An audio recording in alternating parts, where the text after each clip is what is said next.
Hello.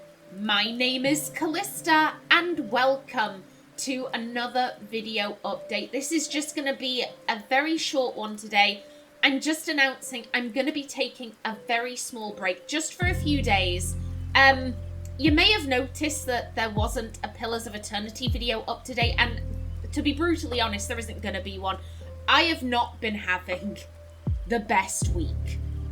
I've really been struggling this week, and today broke me. Today broke me. That's why I'm not using a webcam right now. I look an absolute mess. That's why I've got, this game is called Spirit City Lo-Fi Sessions. It's a very cute game. I'd highly recommend checking it out on Steam. Yeah, I've got this up instead of using a webcam because I do not look so good.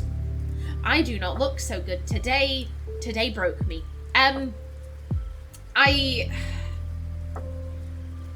Where to start? So I had a lot of issues recording the first episode of Pillars of Eternity. Nothing to do with the game. Nothing to do with the game. The issues were all on my end. I always struggle when I start a new Let's Play. I always struggle because the first episode has a lot of talking. You know, I like to go over what I know about the game. My kind of Let's Playing rules. The fact that I focus more on roleplay than combat. So if you're looking for a combat-oriented Let's Play, thank you for checking it out, but this isn't the Let's Play for you. You know, I go over all that kind of stuff, and for an RPG, you know, I also have my backstory all written out, and with Pillars of Eternity, there's so much reading. There's so much reading during character creation, so literally, I spent 5 hours one day attempting to record the first episode, and literally, it was just this over and over again.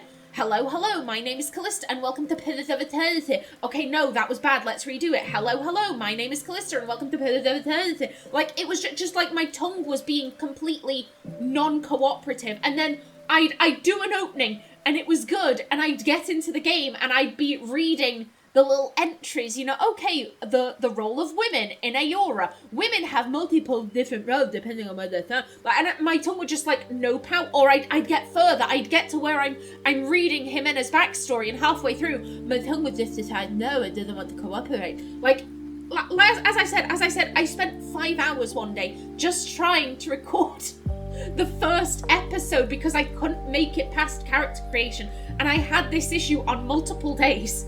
It was very frustrating, and that completely threw off my my schedule. It completely threw me off schedule to the point where I'm still dealing with that. You may have noticed the past few days my my videos, so I typically schedule them to go out at 5:15 and 8:15. This past week they've been going out at 8:15 and then another at 9:15. If I ever start to do that, that's your cue for, oh, something's going on with Callista. Something's going wrong with her. Her 5:15 is going up at 8:15. This isn't right. Yeah, it was because I've been completely thrown off my schedule, and I'm trying to get back on track, and I'm struggling. I'm really struggling, and then today happened. And it was just... It was awful. It was 1:20 in the morning. I'm a night owl. I'm often awake at that time, so that's not unusual for me, but I'm awake, and from my parents' room I hear a thud, and it was a loud thud, a big thud. For like a split second I wondered, they have an armchair in there, a very plush, very heavy armchair, and for a split second I thought, because the thud was so loud, I was like, shit, did the chair tip over? Like, I don't know why the chair would tip over, but like, what else could have made that thud? And then, you know, I heard lights being turned on, and I could hear, you know when you can hear someone speaking, but you can't really make out the words? You can make out the tone, though, so I could hear like a, like, so I knew, like, oh no, sweetheart, are you okay? And I realised that's my dad's voice, which means whatever is on the ground is more than likely my mum. And that's... If you live with elderly relatives, you never want to hear a thud. You never want to hear a thud. And you most certainly, after the thud, you never want to hear, you know, those kind of comforting noises. So I I jump up and I go to their room, and my mum is laying on the floor. She's on her back, she's laying on the floor, and she looked awful. Like, there was no colour to her cheeks. My dad is kind of kneeling over her, stroking her hair, and bless my father, bless him. He loves my mum so much, but in a crisis, he is about as useful as a chocolate teapot. Like, he is... Like, if something goes wrong, I wouldn't call my dad. Let's just put it like that. So I rush over, and I'm looking at my mum, and her speech is all slurred.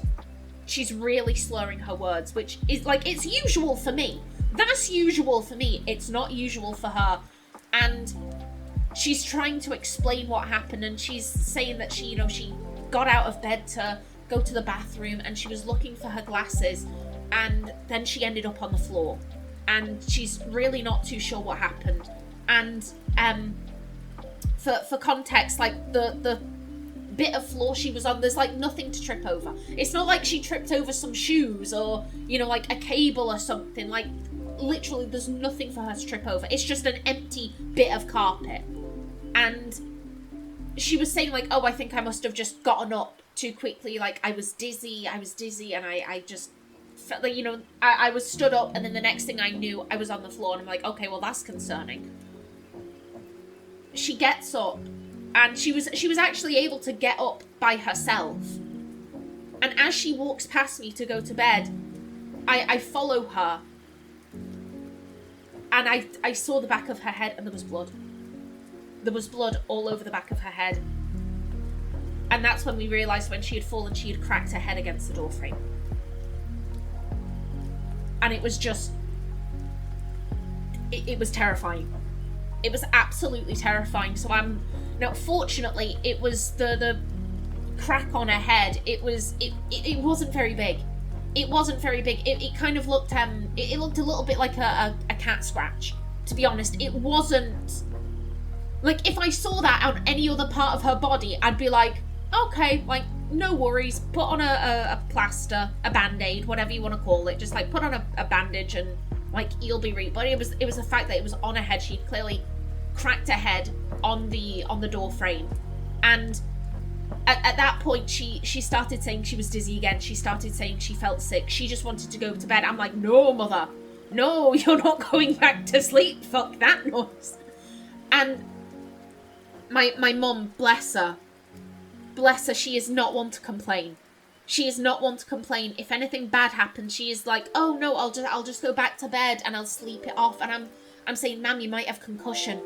You might have concussion. You can't be going to sleep. And I would say it took me about 15 minutes to persuade her rather, to allow me to call 111, which is it's a non-emergency, it's the non-emergency line. Because she was adamant, like, I don't want an ambulance or out like that, like, no. So I was like, just let me call the non-emergency line.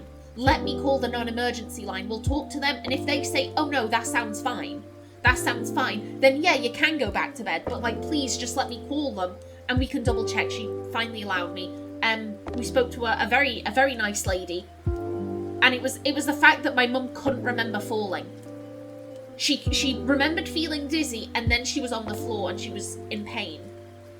It was so, like, we were like, well, did you lose consciousness? She couldn't say whether she did or she didn't. So, the very nice lady on the 111 line said, she needs to go to a hospital.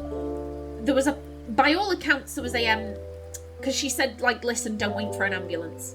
Don't wait for an ambulance. There's a 6 to 7 hour wait for an ambulance. So it would be quicker for you to go to hospital yourself. So we called up a taxi. We spent about 5.5 hours in A&E. Now, long story short, my mother is fine. There was, like, they ran some tests on her. Everything came back normal. The injury on her head, by the time we finally saw the doctor, was actually starting to heal itself. So, she didn't need any, like, glue or whatever applied to the wound. Like, the doctor was saying, this is reet. We think she may have just stood up too quick when she got out of bed, and that made her dizzy, and then she fell, and unfortunately she fell in the place she did, very close to the door. But, yeah, no, as I said, today has broken me. Today has broken me. I love my mum. I love my mum, and just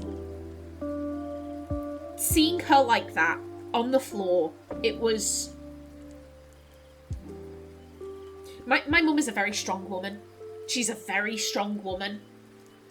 And just seeing her so vulnerable, I guess.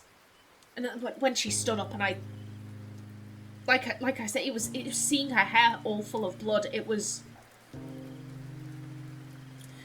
a lot. It was a lot. And I just... As I said, it's straw that broke the camel's back. I need a few days.